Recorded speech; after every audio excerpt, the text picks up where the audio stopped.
Good evening students. నేను మీతో ఈరోజు ఏపీఎస్సి గ్రూప్ 1 కోసం ప్రాక్టికల్ స్ట్రాటజీ షేర్ చేస్తున్నా. ఎండ్ వరకు చూడండి. అలానే ఏ విధంగా ప్రిపేర్ అవ్వాలి, ఇటువంటి అన్ని అంశాల గురించి కూడా మాట్లాడుకుందాం. చాలామంది వీడియోని చూస్తున్నారు కానీ ఇంకా సబ్స్క్రైబ్ చేయడం లేదు. ఇక నుంచి టాపర్స్తో కలిసి కూడా మనం వీడియోస్ చేద్దాం. వాళ్ళ టిప్స్, ఎక్స్పీరియన్స్ ఇవి మీకు చాలా యూస్ఫుల్ అవుతాయి. అలాంటి మరిన్ని ఇంట్రెస్టింగ్ అండ్ యూస్ఫుల్ వీడియో కోసం please subscribe to the channel. So ఇందులో భాగంగా ఫస్ట్ చేయాల్సినటువంటి అంశం ఏంటంటే ఎగ్జామ్ స్ట్రక్చర్.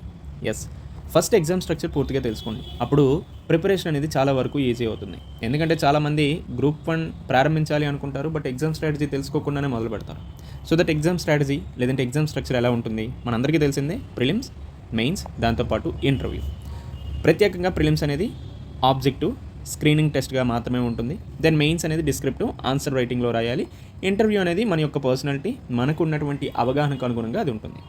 సో 3 స్టేజెస్కి వేరు స్ట్రాటజీస్ అనేవి ఉండాలి. సో నార్మల్గా అందరూ ప్రిలిమ్స్ మీద ఫోకస్ చేస్తారు, మెయిన్స్ వదిలేస్తారు. కొంతమంది మెయిన్స్ మీద ఫోకస్ చేస్తారు, ప్రిలిమ్స్ వదిలేస్తారు. సో దట్ ఇక్కడ ఈ స్ట్రక్చర్లో ఈ 3 స్టేజెస్లో వేరుగా మన యొక్క స్ట్రాటజీ అనేది ఉండాలి. కానీ ఇక్కడ బేస్ ఏంటి? Syllabus, notes and revision. ఈ 3 స్టేజెస్కి స్ట్రాటజీస్ అనేది వేరుగా ఉన్నప్పటికీ కూడా ఈ మూడింటికి కావాల్సింది ఏంటి అంటే, ఒకటి సిలబస్, రెండవది నోట్స్, మూడవది ఏంటి? రివిజన్. ఈ 3 కనుక మీకు ప్రాపర్గా ఉన్నాయి అంటే ఈజీగా ఏ ఎగ్జామ్నైనా క్లియర్ చేయొచ్చు. దెన్ రెండవ అంశం ఏంటంటే ప్రిలిమ్స్కి సంబంధించినటువంటి ప్రిపరేషన్ ఎలా ఉండాలి అనే దాని గురించి.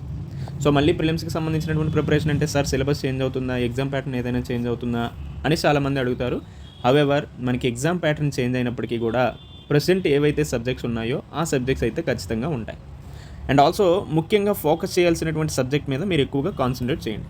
లైక్ ఏంటంటే ఫోకస్ చేయాల్సినవి పాలిటీ కావచ్చు, ఎకానమీ కావచ్చు, ఇండియన్ హిస్టరీ కావచ్చు, రైట్. అదేవిధంగా science and technology, environment, then current affairs. ఇటువంటి వాటి మీద ఎక్కువగా ఫోకస్ చేయండి. అండ్ ఆల్సో డైలీ రొటీన్ మీకు ఖచ్చితంగా ఉండాలి. ప్రారంభంలో మీరు లేట్గా స్టార్ట్ చేసిన లైక్ ఒక 4 to 5 అవర్స్ చదివినా గ్రాడ్యువల్గా కన్సిస్టెంట్గా చదువుతూ వెళ్ళారంటే అది 6 to 8 అవర్స్కి ఇంక్రీజ్ అవుతుంది. సో దట్ ఇలా కన్సిస్టెంట్గా చదవాల్సినటువంటి అవసరం ఉంది.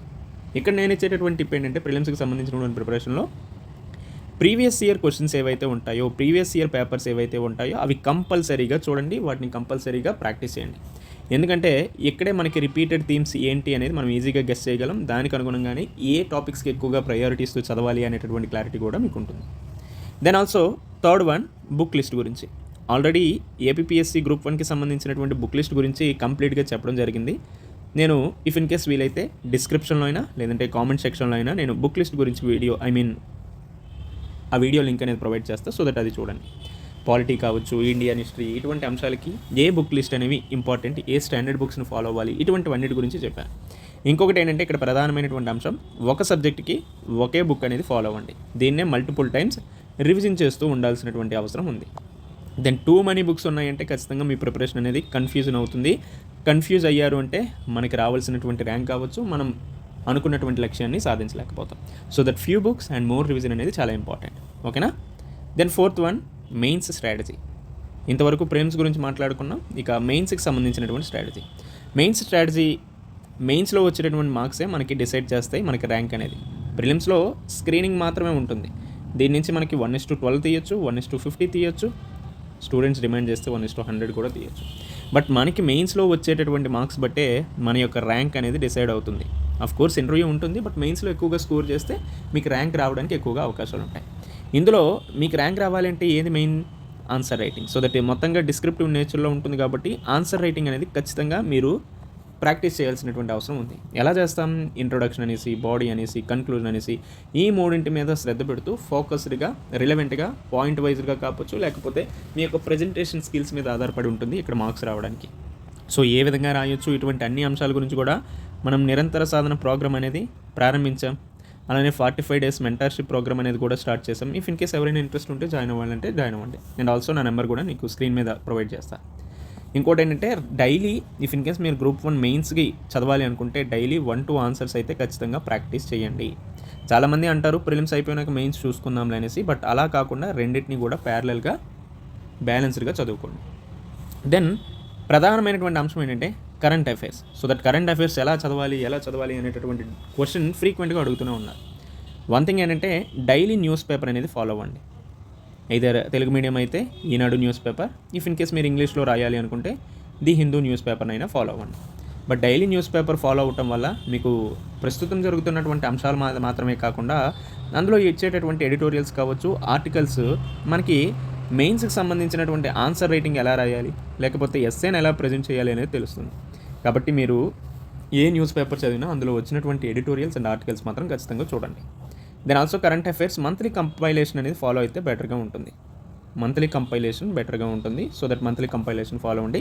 దీంతోపాటు అటు government of Andhra Pradesh, government of ఇండియాకి సంబంధించినటువంటి స్కీమ్స్, ఆ స్కీమ్ యొక్క ఎయిమ్ ఏంటి, ఆ స్కీమ్ యొక్క బెనిఫిట్స్ ఏంటి, బెనిఫిషియరీస్ ఎవరు ఉంటారు, అది సెంట్రల్ సెక్టరా సెంట్రల్ స్పాన్సర్ స్కీమా, ఇలా చదువుకోవాల్సిన అవసరం ఉంది. ఇంకోటి ఏంటంటే, ఇఫ్ ఇన్ కేస్ మీరు కరెంట్ అఫైర్స్ని దృష్టిలో పెట్టుకొని నోట్ మేకింగ్ చేసుకోవాలి అంటే అది సిలబస్కి అనుగుణంగా మీరు చూసి దానికి అనుగుణంగా నోట్ మేక్ చేసుకోండి. ఒక్కో టాపిక్కి ఒక్కో నోట్బుక్ పెట్టుకోండి. ఒక్కో టాపిక్ ఇన్ ద సెన్స్ ప్రతి సబ్జెక్ట్కి ఒక నోట్బుక్ అయితే పెట్టుకోవడానికి ట్రై చేయండి. అంటే కరెంట్ అఫైర్స్కి సంబంధించి ప్రత్యేకంగా మీరు నోట్స్ రాయాల్సిన అవసరం లేదు. మీరు ఏదైతే స్టాటిక్ పోర్షన్ ఉన్నదో, లైక్ మనకి పాలిటీ, ఎకానమీ, హిస్టరీ, ఇలా ఏదైతే నోట్స్ మనం పెట్టుకుంటామో అందులోనే ఈ అంశాలను యాడ్ చేసుకోండి. అంతేగాని స్పెషల్గా రాయాల్సినటువంటి అవసరం లేదు. ఇలా నోట్ మేకింగ్ చేసుకొని షార్ట్ నోట్స్ చేసుకుంటే ఎగ్జామ్ టైంలో మనకి చాలా వరకు హెల్ప్ అవుతుంది. దెన్ 6th వన్ ఏంటి, రివిజన్స్ అండ్ ఆల్సో టెస్ట్స్. ఇవి చాలా చాలా ఇంపార్టెంట్. చాలామంది దీనికి అంత ఎక్కువగా ప్రయారిటీ ఇవ్వరు. ఎవ్రీ 30 డేస్కి మీకు రివిజన్ అనేది ఉండాలి. So that revision is key to the success.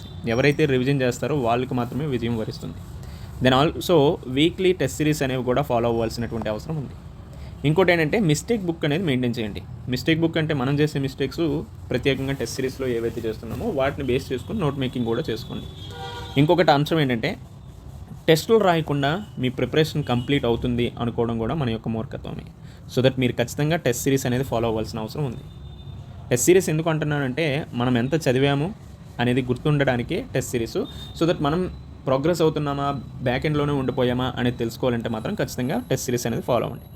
ఇంకోటి ఏంటంటే, కామన్గా చేసేటటువంటి మిస్టేక్స్ ప్రత్యేకంగా గ్రూప్ 1 ప్రిపేర్ అయ్యే వాళ్ళు నేను గమనించింది, ఓన్లీ రీడింగ్ చేస్తారు బట్ ప్రాక్టీస్ అయితే చేయరు. కేవలం రీడింగ్ మీద ఎక్కువగా శ్రద్ధ పెడతారు, ప్రాక్టీస్ అంతగా చేయకుండా వదిలేస్తారు. ఇది ప్రత్యేకంగా మెయిన్స్కి సంబంధించి. దెన్ ఆల్సో చాలా వరకు మెటీరియల్స్ అనేవి చేంజ్ చేస్తూనే పోతూ ఉంటారు. ఫర్ ఎగ్జాంపుల్ పాలిటీకి లక్ష్మీకాంత్ ఉంటుంది, జీబీకే పబ్లికేషన్ ఉంటుంది, ప్రభాకర్ సార్ బుక్ ఉంటుంది, కృష్ణప్రదీప్ బుక్ ఉంటుంది. సో ఇలా మల్టిపుల్ బుక్స్ అనేవి ఫాలో అవుతూ ఉంటారు అండ్ ఆల్సో మెటీరియల్స్ చేంజ్ చేస్తూ పోతూ ఉంటారు. దీంతోపాటు కరెంట్ అఫైర్స్ని అయితే ఇగ్నోర్ చేయడం, లేదంటే ఎక్కువగా ప్రయారిటీ ఇవ్వడం చేస్తారు.